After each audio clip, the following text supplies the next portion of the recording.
If courage had a price tag, you wouldn't even qualify to speak, Edward Langford said, his voice smooth, amused, and just loud enough to carry across the glass-walled boardroom. And then the room followed his lead with a ripple of restrained laughter that felt sharper than any shout as Naomi Carter stood there at the far end of the 12-foot conference table, her hands still, fingers lightly pressed against the edge of a leather portfolio that didn't belong to her, the overhead lights, casting a sterile white glow across polished marble floors and chrome fixtures that reflected everything except her worth.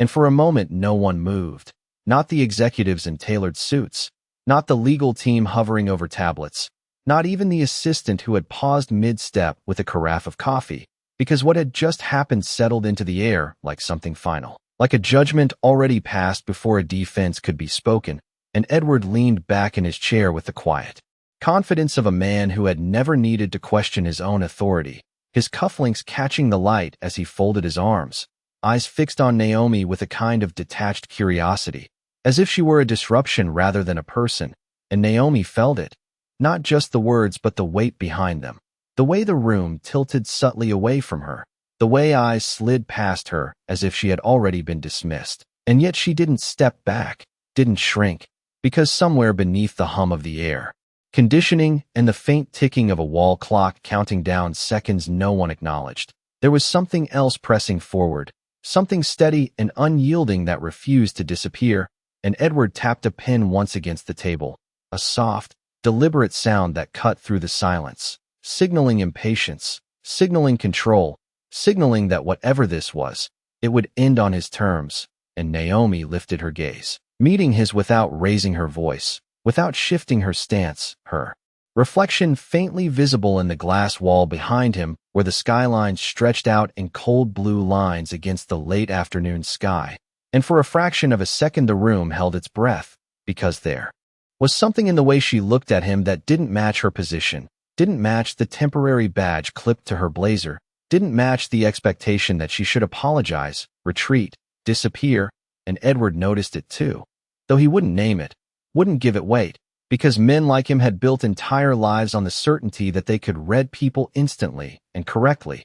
And so he smiled again, thinner this time, sharper, as if to close the moment before it could open into something inconvenient.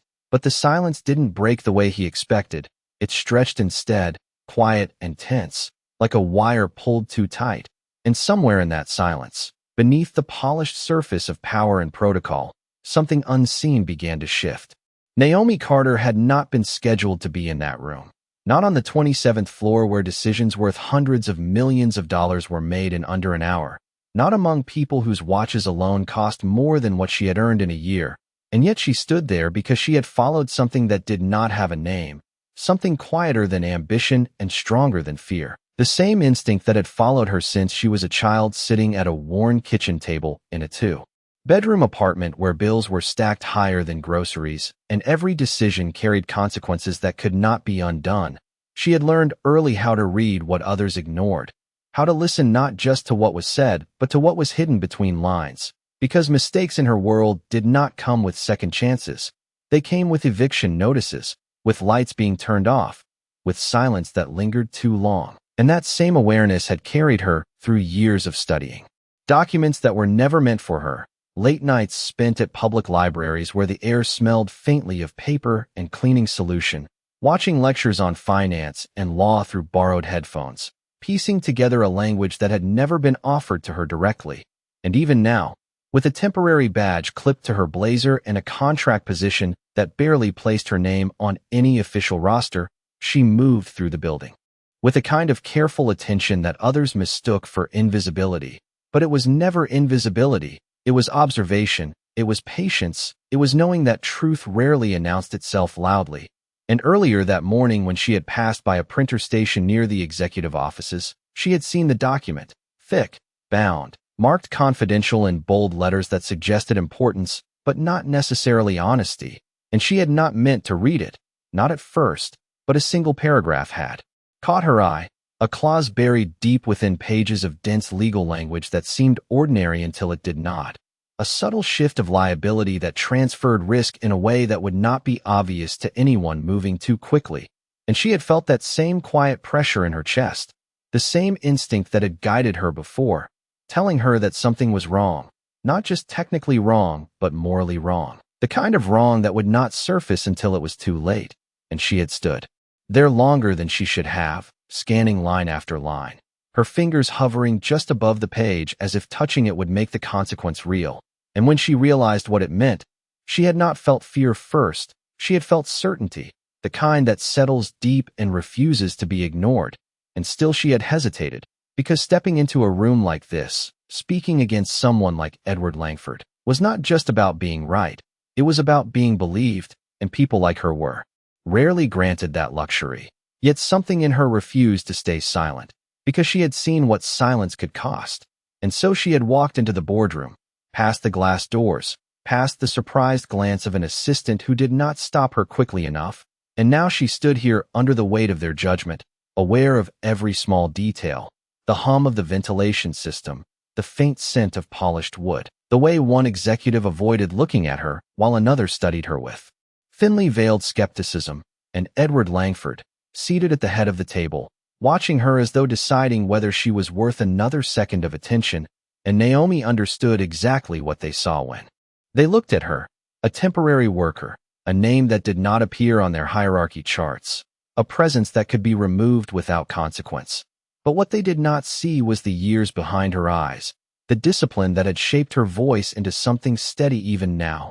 And as the silence stretched again, she drew in a slow breath, not to prepare for an argument, not to defend herself, but to do the one thing she had come here to do, tell the truth, regardless of who was willing to hear it.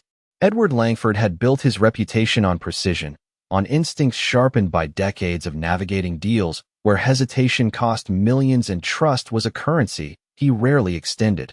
And as he sat at the head of the table now, his gaze resting on Naomi Carter, he did not see courage the way she understood it. He saw disruption, a variable introduced too late into a process that had already been refined, negotiated, and approved by people whose credentials were beyond question. And yet, something in the room had shifted in a way he could not immediately control, not because of what she had proven, but because of how she stood there, unshaken by the laughter that had followed his words, unhurried by the tension pressing in from every side.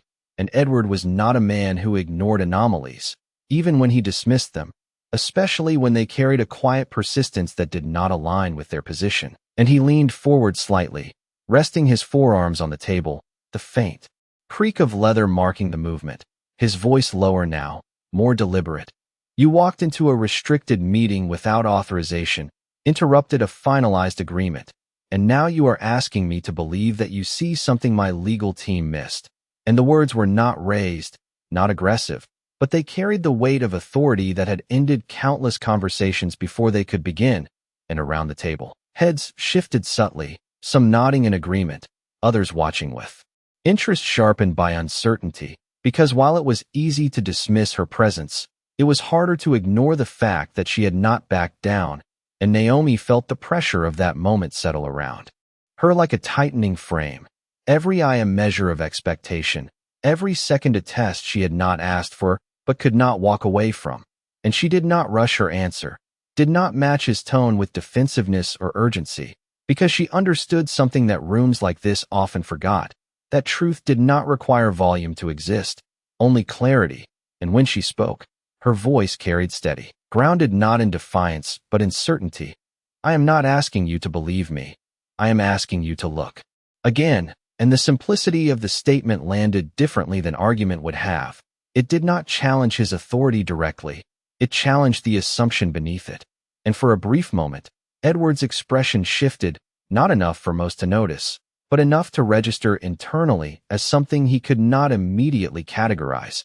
And one of the attorneys at the far end of the table cleared his throat, glancing down at the document as if reconsidering it without admitting that he was doing so, while another executive adjusted his glasses, eyes narrowing slightly as he scanned the same section Naomi had seen earlier, and the room, once aligned in quiet dismissal, began to fracture into smaller currents of attention, subtle but undeniable, and Edward noticed it, the way focus moved away from him, even if only slightly, and he did not like it, because control in a room like this was not about volume. It was about direction, and direction was beginning to shift, not because Naomi had proven anything yet, but because she had introduced doubt where there had been certainty, and doubt was dangerous. It slowed decisions. It forced reconsideration. It exposed cracks that powerful people preferred to ignore, and he straightened slightly, his fingers tapping once against the table, a small, controlled gesture that called the room back to him. Page 14, he said, his tone now precise, measured. If there is something there, we will see it. And the instruction moved through the room like a signal, documents shifting, screens lighting up, attention redirecting with professional efficiency. But beneath that motion was something quieter, something less controlled. The awareness that a voice they had dismissed might have seen something they had overlooked. And Naomi remained where she was, not stepping forward, not retreating, simply present as the process she had disrupted began to turn back on itself. And in that stillness, with the soft rustle of pages and the faint tapping of keys filling the space, the balance of the room continued to tilt, not yet enough to change the outcome, but enough to make it uncertain. And for the first time since she had walked in, Edward Langford did not look entirely certain either. The faint rustle of paper spread across the room as screens refreshed and fingers moved with practiced speed. But the confidence that had filled the space only minutes ago no longer sat as firmly on anyone's shoulders, and Naomi could feel it, not as a victory, not yet, but as a shift, subtle and fragile, like the first crack in glass that had not shattered but could no longer be ignored. And she kept her posture steady, shoulders relaxed, chin level, not trying to command attention but refusing to disappear from it. While across the table, Edward Langford watched the process unfold with a tightening focus that he did not allow to reach his expression, his eyes scanning the same page that his legal team now revisited. And for a moment the room existed in two layers, the visible one where professionals reviewed documents with calm efficiency, and the quieter one beneath it where doubt moved from person to person, unspoken but undeniable. And then it happened, not with a dramatic announcement, not with raised voices, but with a pause, a single hesitation from one of the senior attorneys whose hand stopped mid-scroll, his brow narrowing as he leaned closer to his screen. And that pause stretched just long enough for others to notice, for attention to gather around it, for the silence to deepen in a way that no one could dismiss as routine. And Edward's gaze shifted toward him, not sharply, not impatiently, but with a controlled intensity that carried expectation. And the attorney cleared his throat quietly, as if unsure whether to speak or to verify again, and that uncertainty alone carried weight, because uncertainty did not belong in rooms like this, not when millions of dollars were already positioned to move. And Naomi did not look at the attorney, did not move toward the table. She simply waited, her presence no longer an interruption but a point of reference. And the attorney finally spoke, his voice measured but no longer entirely confident. There is a conditional clause embedded within subsection C, he said, eyes still fixed on the text.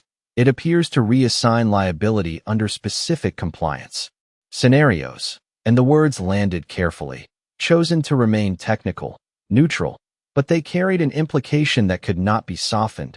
And another executive leaned forward, asking for clarification, while a second attorney began cross-referencing related sections.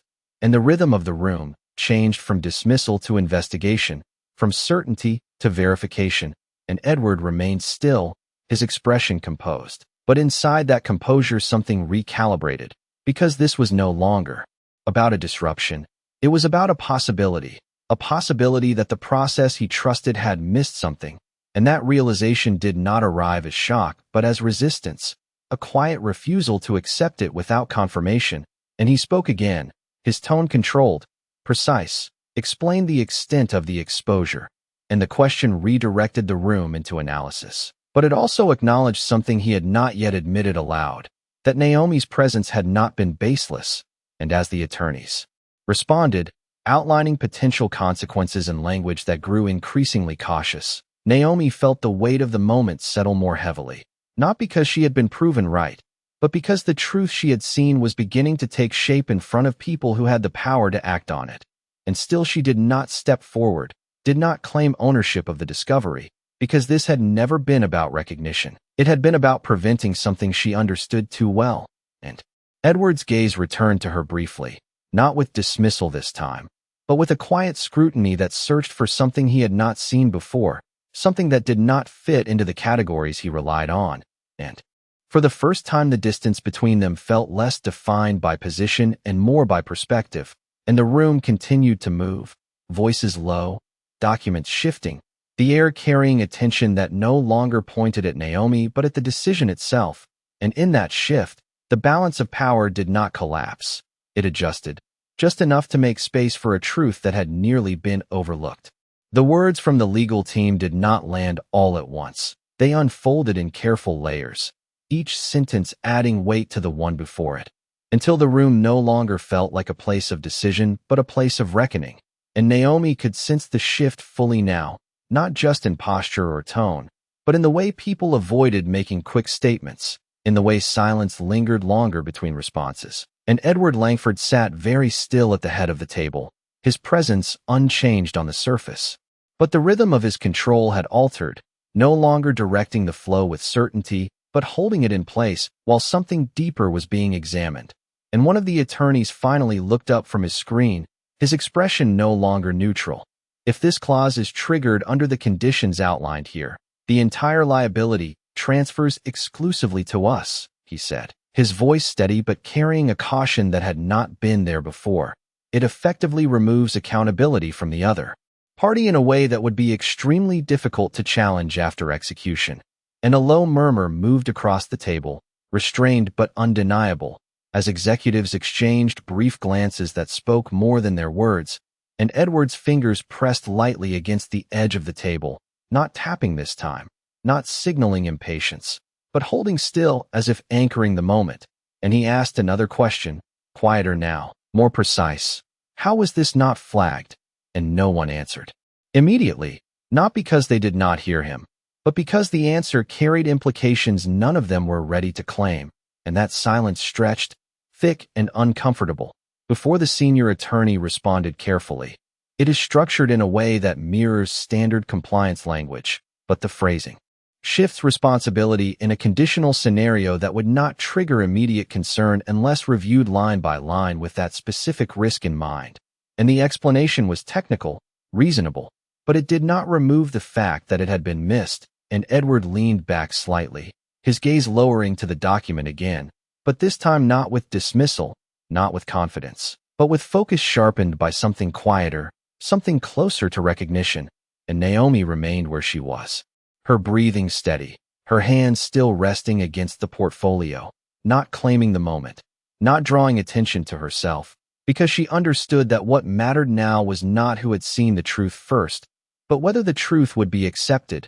And yet the tension did not dissolve, it redirected, because awareness brought consequence, and consequence demanded response. And one of the executives spoke up, his tone edged with concern. If we had signed this, the exposure could have reached into hundreds of millions depending on how the compliance trigger is interpreted. And that estimate hung in the air, heavy and undeniable. And for the first time the magnitude of what had almost happened became clear, not as an abstract risk, but as a real outcome that had been seconds away. And Edward closed the folder slowly, the soft sound of paper against paper carrying more weight than any raised voice. And when he looked up again, his eyes moved not to the legal team, not to the executives, but to Naomi. And the look was different now, not warm, not apologetic, but searching, as if recalculating everything he had assumed about her in the span of a few minutes. And the room followed his gaze, attention shifting back to her, but no longer with dismissal, no longer with quiet amusement, instead with something more complicated, a mixture of curiosity, discomfort, and reluctant acknowledgement. And still Naomi did not step forward, did not fill the silence, because she knew that this part did not belong to her. This part belonged to the realization itself. And Edward spoke again, his voice lower than before, controlled but no longer dismissive. You saw this before anyone else in this room. And it was not a question, not exactly, but it carried one beneath the surface, and Naomi met his gaze without hesitation, her answer simple, unembellished. I read it carefully. And that answer settled into the space between them, not dramatic, not defensive, but grounded in something that could not be argued. and for a moment Edward said nothing, and in that silence, something shifted inside him that no one else could see, because for the first time, the issue was no longer just the contract. It was the realization that the only honest voice in the room had been the one he had dismissed first. The room did not erupt after the realization. It did not break into loud reactions or sudden movement. Instead, it quieted in a way that felt heavier than before, as if every person present had stepped into the same unspoken awareness and did not yet know how to move within it. And Naomi could feel that stillness settle around her, not as pressure this time, but as a space that had opened where resistance once stood, and she allowed herself a slow breath, barely visible, her shoulders remaining steady even as the tension inside her began to loosen, not completely, but enough to remind her that she was still standing, still present, still grounded in the reason she had walked into that room in the first place. And Edward Langford did not speak immediately, his silence now different from before, not dismissive, not calculated for effect, but reflective in a way that did not fit the man most people believed him to be, his gaze lowering briefly to the closed folder in front of him, then lifting again, not toward the legal team, not toward the executives who now waited for direction, but toward Naomi. And in that look there was no longer a question of whether she had been right. That part had settled. What remained was something more difficult, something less comfortable, the recognition that being right had not been enough to protect her from how she had been treated. And that realization did not sit easily in a room built on hierarchy and assumption, and one of the executives shifted in his chair, clearing his throat as if preparing to return the discussion to structured ground. But Edward raised a hand slightly, not sharply, not to silence, but to pause, and the gesture held, because even in uncertainty, his authority still carried weight, and the room followed it instinctively, and he leaned forward again, his voice quieter than before, measured but stripped of its earlier edge. "We will suspend this agreement until every clause is reviewed independently," he said, the decision landing with clarity that left no room for argument, and heads nodded. Notes were taken. The process began to reorganize itself around a new direction. But beneath that movement something else remained, something unresolved, and Naomi knew it, because while the decision addressed the contract, it did not yet address what had happened between people, and she did not expect it to. Not here, not in a room where outcomes were measured in financial terms rather than personal ones. And so she remained where she was, not waiting for acknowledgement, not expecting correction, simply allowing the moment to pass as it needed to. And yet Edward did not move on as quickly as the others did, his attention returning to her once more, not with the distant curiosity of before, but with a focus that seemed to narrow everything else out for a brief second. And when he spoke again, it was not to the room, but to her, his tone still controlled, but carrying something that had not been there earlier, something quieter, more deliberate. "What made you look that closely?" he asked, and the question did not challenge her, did not test her. It sought something else, something beneath the surface of the moment. And Naomi considered it for a fraction of a second, not because she needed to think of an answer, but because she understood the weight behind it. And when she responded, her voice remained calm, steady, without emphasis or embellishment. "Because no one else did," she said. And the simplicity of it settled into the space between them, not confrontational, not accusatory, but undeniable. And Edward held her gaze for a moment longer, and in that moment something shifted again, not visibly, not in a way that would be recorded or repeated, but internally, where assumptions begin to change shape, and around them the room resumed its motion, quieter now, more careful, as if the certainty that had once driven it had been replaced by something more thoughtful, more aware. And Naomi finally allowed her hands to move, lifting them slightly from the portfolio, as she stepped back just enough to release herself from the center of attention, not retreating, not shrinking, but returning to a place where she did not need to prove anything further. And as she turned slightly toward the glass wall, the late afternoon light had softened, casting a cooler tone across the skyline. And for the first time since she had entered, the room no longer felt like a place she did not belong. It felt like a place that had changed, even if only slightly, because truth had been spoken and heard, and sometimes that was enough to begin something no one had planned for. The movement in the room resumed, but it no longer carried the same certainty it had before. Instead, it unfolded with a careful precision, as if every word now needed to earn its place. And Naomi stepped back just enough to let the current of conversation flow around her without being pulled into it. Her presence no longer disruptive, but quietly acknowledged. And for the first time since she had entered, no one asked her to leave. No one questioned why she was still standing there, because something had already been decided without being formally stated. She had seen what others had missed, and that truth had altered the room in a way that could not be reversed. And Edward Langford remained seated for a moment longer than necessary, watching the shift as his team reorganized the deal, as new instructions were drafted, as risk assessments were recalculated with a level of scrutiny that had not existed before. And yet his focus did not fully return to the contract. It lingered somewhere else, somewhere less measurable. And when he finally stood, the subtle movement drew attention again, not because it demanded it, but because everyone in that room had learned to read the significance of his actions. And he moved around the table slowly, not toward the attorneys, not toward the executives, who now waited for confirmation of their next steps, but toward Naomi, and the distance between them, just a few feet across polished marble, carried more weight than the entire negotiation that had just been halted. And the room quieted again, not completely, but enough for the shift to be felt. And Naomi did not move to meet him, did not step forward or back. She simply remained where she was, grounded in the same stillness that had carried her through every moment leading up to this one. And Edward stopped a short distance away, close enough that his presence was no longer distant authority, but something more immediate, more human. And for a brief second, he did not speak, as if the words he intended to say did not fit easily into the patterns he was used to. And when he finally did, his voice was lower than before, controlled but stripped of the edge that had once dismissed her. "You walked into a room where you had every reason to stay silent," he said, and the statement was not a challenge, not a critique. It was an acknowledgement shaped into words, and Naomi met his gaze steadily, not searching for approval, not waiting for validation, just present. And he continued, pausing slightly as if choosing each word more carefully than usual. Most people would have chosen to protect themselves, and that sentence carried something heavier beneath it, an admission that the system itself encouraged silence, that speaking up carried a cost not everyone was willing to pay. And Naomi's response came without hesitation, her voice even, grounded.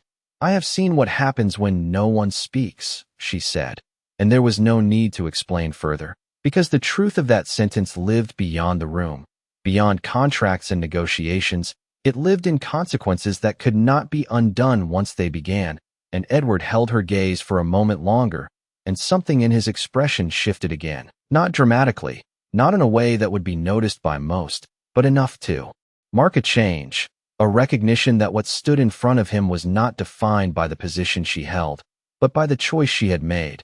And around them the room remained quiet, not interrupted, not frozen, but aware, as if everyone present understood that something beyond the deal had just been revealed. And Edward nodded once, a small, deliberate motion that carried more meaning than any formal statement. And then he turned slightly, addressing the room again with a clarity that had returned, but now carried a different weight. "From this point forward, every contract goes through independent review, no exceptions," he said. And the directive was immediate, absolute, but beneath it was something unspoken, a shift in how he would measure trust. And Naomi understood that the moment had reached its natural end, not because everything had been resolved, but because what needed to be seen had already been revealed. And as the room resumed its work with a quieter, more deliberate rhythm, she allowed herself to step away fully this time, turning toward the glass doors without drawing attention, her footsteps soft against the floor. And no one stopped her, no one called her back, because the impact she had made did not require her presence to continue. And as she reached the door, the light from the hallway spilled in, softer than the sharp brightness of the boardroom. And for a brief second she paused, not out of hesitation, but to take in the stillness that followed, the quiet aftermath of a truth that had changed more than just a decision. And then she stepped out, leaving behind a room that would not forget what had just happened. The hallway outside the boardroom felt different, quieter in a way that did not come from silence but from distance. As Naomi stepped forward with measured pace, the soft carpet beneath her feet absorbing each step as if the building itself had shifted tone, and behind her the glass doors closed gently, sealing off the room where decisions were still unfolding, where voices had lowered and certainty had been replaced with caution. And she did not look back, not because she was avoiding anything, but because there was nothing left behind that required her attention. She had done what she came to do, and now the weight of it began to settle in a different way, not as tension, but as release, subtle and steady, like the easing of something held too long. And the corridor stretched ahead under warm, recessed lighting, a contrast to the sharp, white glow of the boardroom. And for a moment she allowed herself to slow, not stopping, just enough to feel the shift in her breathing, the quiet rhythm returning. And as she reached the elevator bank, the polished steel doors reflected her image back at her, slightly distorted by the curve of the metal, but clear enough to see the steadiness in her posture, the calm in her expression that had not broken even under pressure. And she pressed the call button lightly, the soft chime echoing once before fading into the background hum of the building. And while she waited, she let her gaze drift downward for a second, not in doubt, not in hesitation, but in reflection, because moments like this did not arrive often, moments where the outcome was not just about being right, but about standing firm when it would have been easier to remain unseen. And she thought briefly of all the times she had chosen silence before, not out of weakness, but out of necessity, out of understanding how the world responded to voices like hers, and how often those voices were overlooked. And yet today had been different, not because the room had welcomed her, but because she had not needed it to. And the elevator doors opened with a soft glide, revealing an empty interior lined with brushed metal and soft overhead lighting. And she stepped inside, turning slightly as the doors began to close, her hand resting loosely at her side, her shoulders still carrying the quiet strength that had guided her through the moment. And just before the doors fully met, a voice called out from the hallway, steady but urgent enough to carry, "Naomi." And the sound reached her before the doors closed completely, causing them to pause and slide open again. And there he was, Edward Langford, standing a few steps away, no longer framed by the head of a conference table, no longer surrounded by executives or authority, just a man in a hallway, his presence still composed but altered in a way that could not be defined by position alone. And for a brief second neither of them moved, the space between them holding something that had not existed before, not tension, not conflict, but recognition. And Edward stepped forward slowly, not with the certainty that had defined him earlier, but with a deliberate calm, as if aware that this moment required something different from him, something he was not entirely practiced in. And when he reached the threshold of the elevator, he did not enter. He simply stood there, meeting her gaze directly, and his voice, when he spoke, was lower than it had been in the boardroom, not softened, but grounded. "You did not have to stay," he said, and the statement carried more than its words. It carried acknowledgement. It carried the understanding of what it had cost her to remain in that room when she had every reason to leave. And Naomi held his gaze without shifting, her response calm, measured. "No one else was going to say it," she said, and there was no emphasis. No need to underline the truth in her words, because it already existed between them. And Edward nodded once, slowly, the motion small but deliberate, and for a moment it seemed as if he might say more, as if there were words forming that did not yet have shape. But instead he paused, his expression settling into something thoughtful, something that no longer carried dismissal or distance. And the elevator chimed softly again, a reminder that time was still moving, that the building continued its quiet rhythm around them. And Naomi shifted her hand slightly toward the control panel, pressing the button for the ground floor. And as the doors began to close once more, Edward remained where he was, watching, not as someone in control, but as someone who had just seen something he could not ignore. And the doors slid shut between them, leaving him standing in the hallway, and Naomi descending slowly through the building, the soft hum of the elevator filling the space as she moved downward, away from the boardroom, away from the moment, but not away from its meaning, because some truths did not stay behind when you walked away. They followed, quiet and steady, shaping what came next whether anyone chose to acknowledge it or not. The elevator descended in a steady, almost weightless glide, each passing floor marked by a soft tone that echoed briefly before fading into the hum of cables and quiet machinery. And Naomi stood still in the center of the space.